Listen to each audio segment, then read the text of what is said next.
Hello and welcome to Lunchtime Politics. First, the highlights. All Progressives Congress River State withdraws petition from State Election Petition Tribunal. US President appoints delegation on his behalf to attend the inauguration of President-elect Bola Tinubu next Monday. And factional National Publicity Secretary of the Labour Party alleges presidential candidates and national chairman of the Labour Party are in possession of unremitted election funds.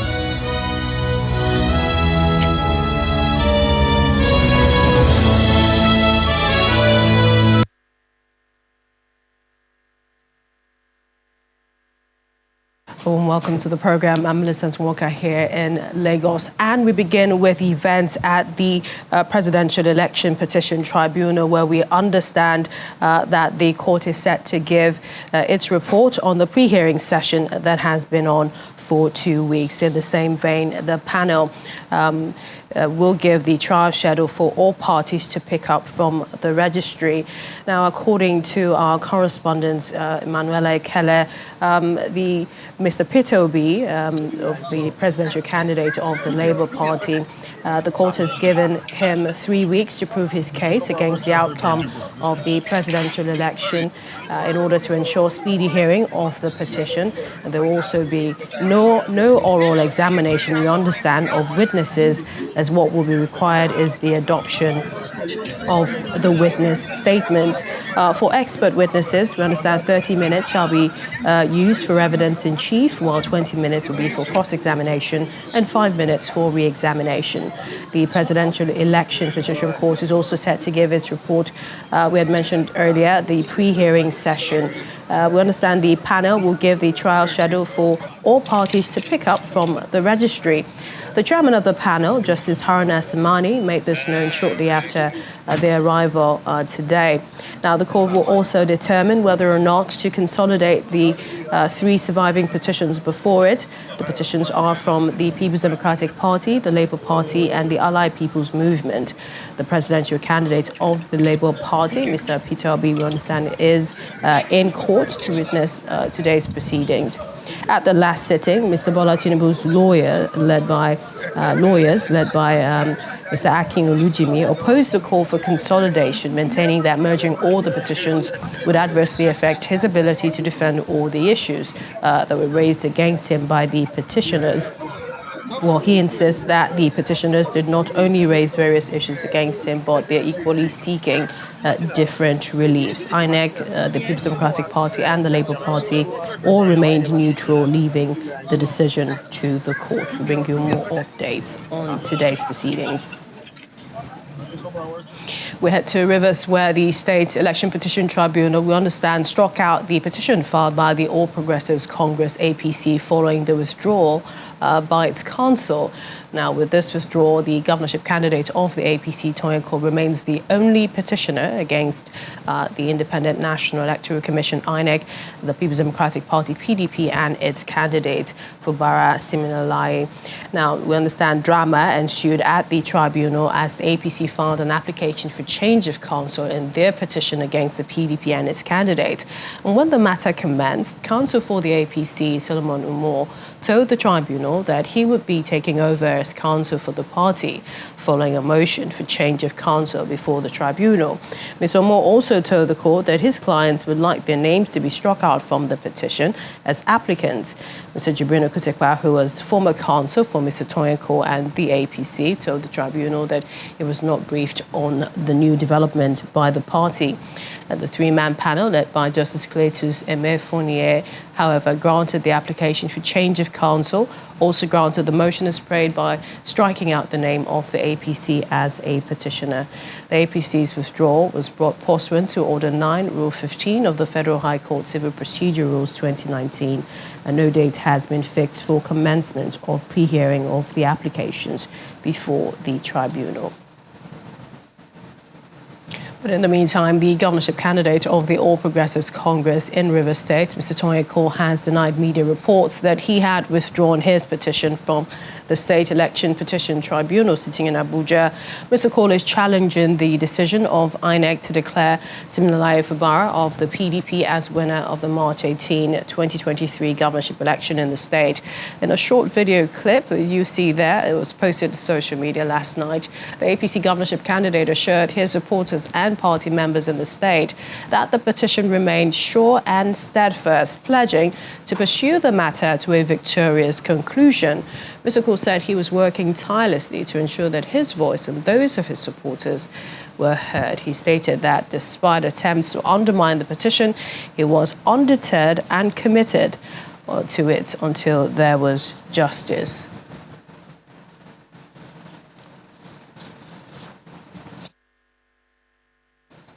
And civil society groups are demanding accountability in the nation's electoral process. The coalition under the joint body stated this during the launch of a research project on political accountability and elections in Abuja.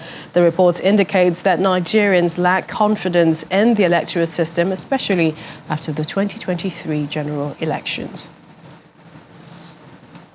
A coalition of 21 civil society organizations under the group Joint Body are working together to promote the culture of accountability in the country in collaboration with the MacArthur Foundation. 21 organizations join body together to speak with one voice, to demand accountability and to mobilize around accountability. And that's what Joint Body is. And we work together.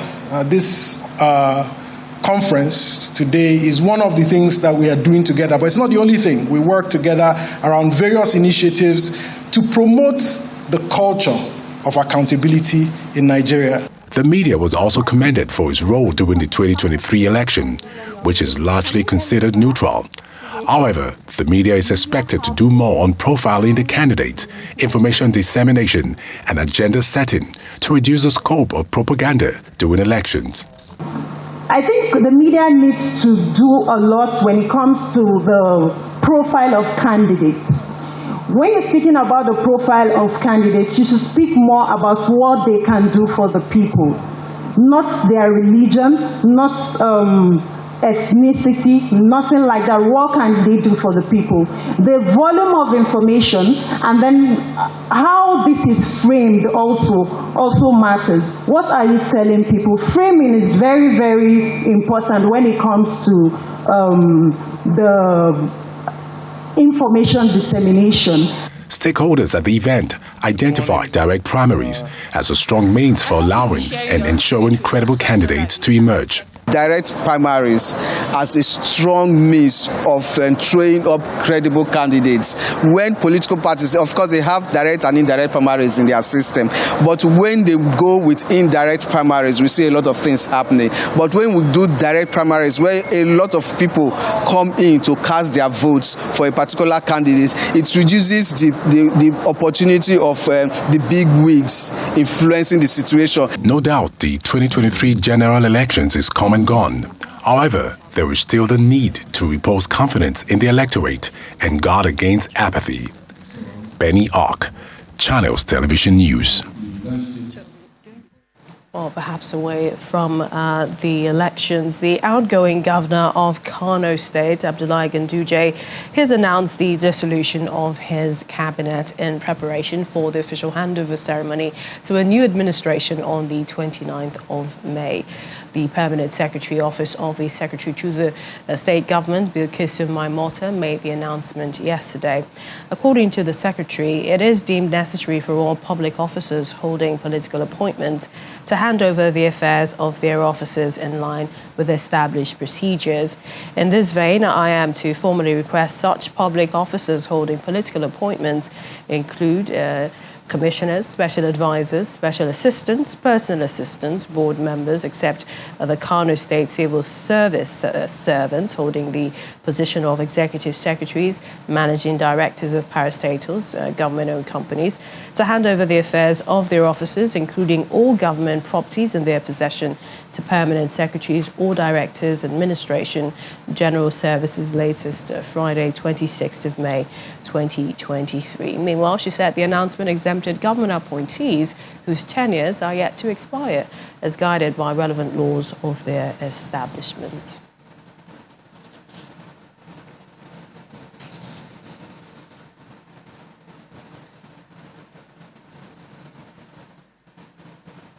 Well, staying with May 29th, the U.S. President Joe Biden, he has appointed a delegation on his behalf to attend the inauguration of President-elect Bola Tinubu next Monday. The White House stated this in an official statement titled, "President Biden announces presidential delegation to the Federal Republic of Nigeria to attend the inauguration of His Excellency Bola Ahmed Tinubu." Now, according to the statement, as you can see, a 9-member delegation will be led by Secretary to the United States Department of Housing and Urban Development, Marcio Fudge. The members of the presidential delegation include Charge d'Affaires, AI, U.S. Embassy, Abuja, Dr. David Green, U.S. Representative, Democrat, California, Sidney Callagher-Dove, and Undersecretary of Commerce for International Trade, U.S. Department of Commerce, Marisa Largo. It also includes the Commander of the U.S. Africa Command, General, the Director, U.S. Trade and Development Agency, and Ebong, Assistant Secretary of State for the Bureau of African Affairs, U.S. Department of State, and several others, Special Assistant to the President, Senior Director for African Affairs, and Assistant Administrator for the Bureau of Africa, U.S. Agency for International Development.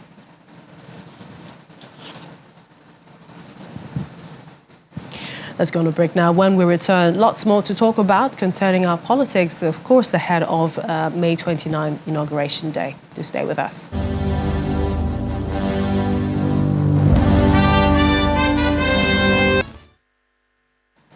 Welcome back as we talk about preparations ahead of Inauguration Day. Joining me virtually right now is Mr. Ken Ugweche. He's a publisher, political economist.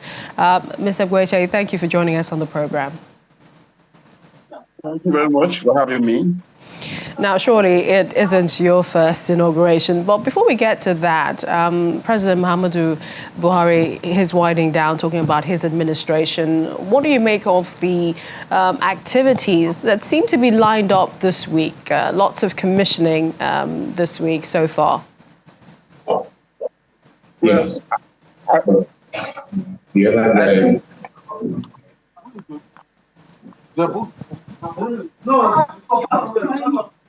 Hello, Mr. Ugweche. Yes, I must commend Mr. President, first and foremost, for keeping faith with May 29. And then we are talking of the rush of commissioning of projects. It is usually the way Nigerian leaders behave. The last-minute effort to demonstrate to the public that they have been working. It's not just the president that's commissioning projects. If you go to the states, many state governments are also commissioning projects these last days. Some of the projects have not actually been completed, or some of them are not actually haven't had a full fruition. But no, they just want to take the glory and take the history, make the history that they were the one that commissioned this. For instance, the Dangote refinery project has not taken off.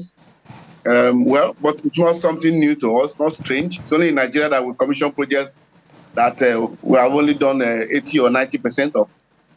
So there's nothing wrong with the president commissioning projects.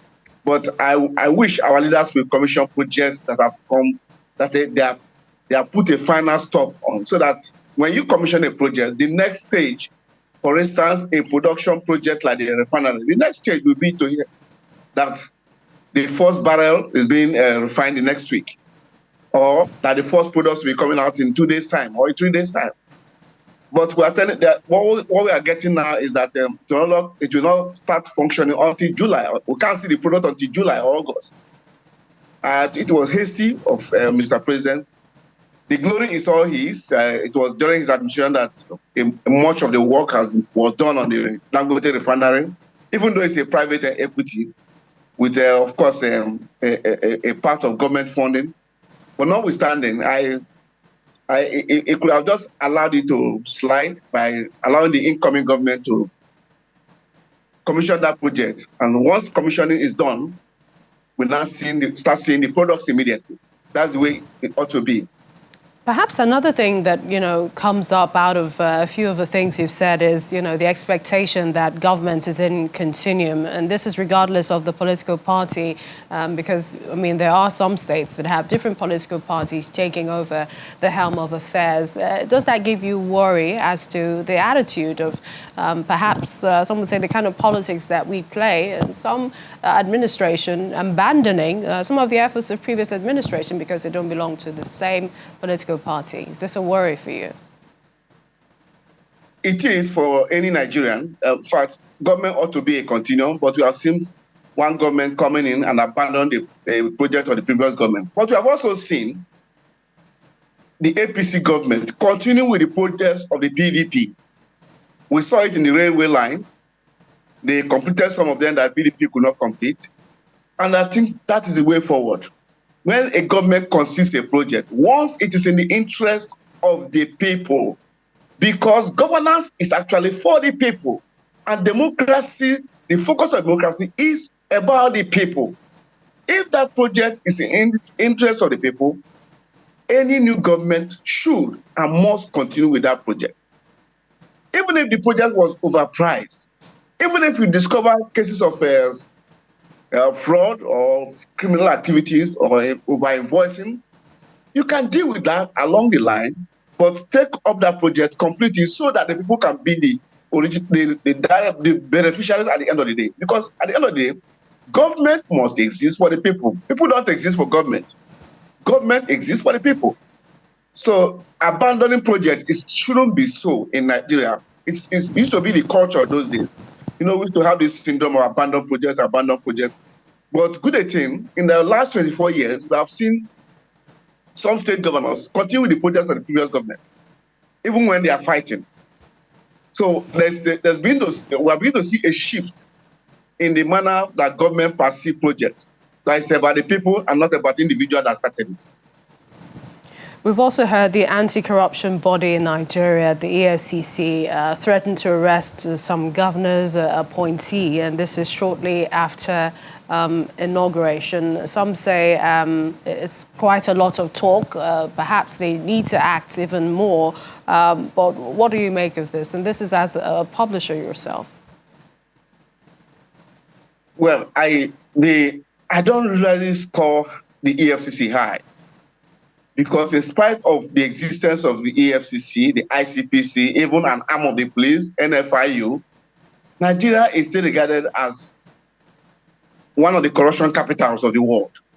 So the activity of EFCC, to me, I score them low, and not just the EFCC, every other anti-crime agency in the area of financial corruption. Because what has been the bane of Nigeria and what has held this country tottered to the stump of underdevelopment is corruption. Corruption is our problem. It's not insecurity. When people talk about insecurity feeds from the corruption in the system. If there had not been corruption in the system, we would have dealt with Boko Haram long ago. We would have dealt with insecurity long ago. So EFCC and the other anti-crime agencies, especially those that are constitutionally mandated by law to fight financial crime in Nigeria, should step up their game. And I think that's also the challenge for the incoming government. Who do you appoint as chair of the EFCC? It matters. It's very critical. And what orientation do you give the new EFCC when the new person takes over? That orientation must be for them that their focus should be to protect the interests of the nation, Nigerians, not individuals. These individuals are not above the law. So deal with them squarely. The way you deal with the Yahoo boys, Yahoo boys, imprison them per second, can't you jail these big thieves per second too? That is why the EFCC, people don't have faith in the EFCC or the ICPC. The big fraudulent people, the cases are left to drag for 8 years, for 6 years, for what do you have for? Why should a case be dragging in the court of law?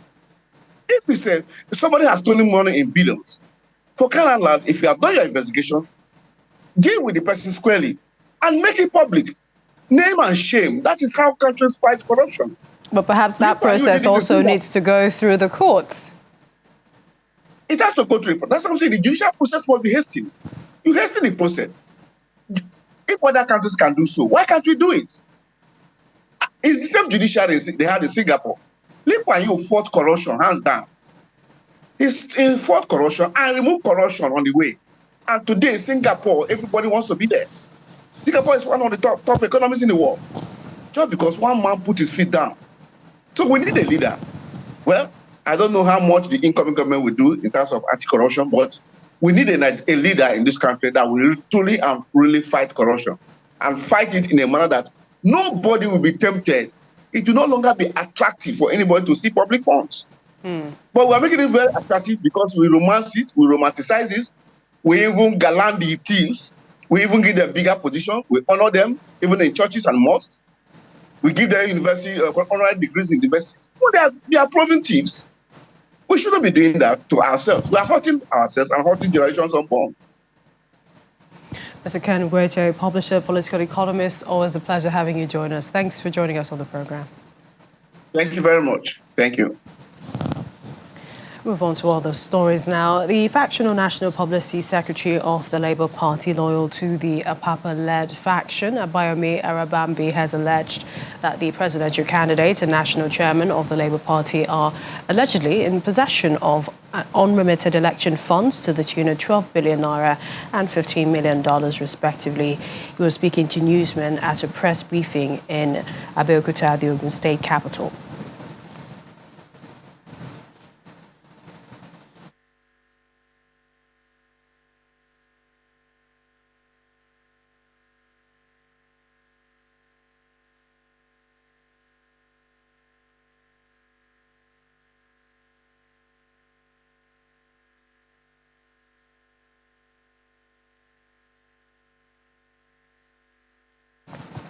Well, let's talk some more about the tribunal cases, court proceedings that are ongoing around the country. And joining us is Mr. Florian Luko. He's the former chairman, Nigerian Bar Association, Abuja branch, also partner, Truman Rockwood Solicitors. Thanks for joining us on the program. Hi, good afternoon. Thanks for having me. All right, great. I want to begin from yesterday's proceedings. Were you surprised that the Election Petition Court, what they had to say on televising proceedings, dismissing, the application, saying it lacked merit and it's not supported by law?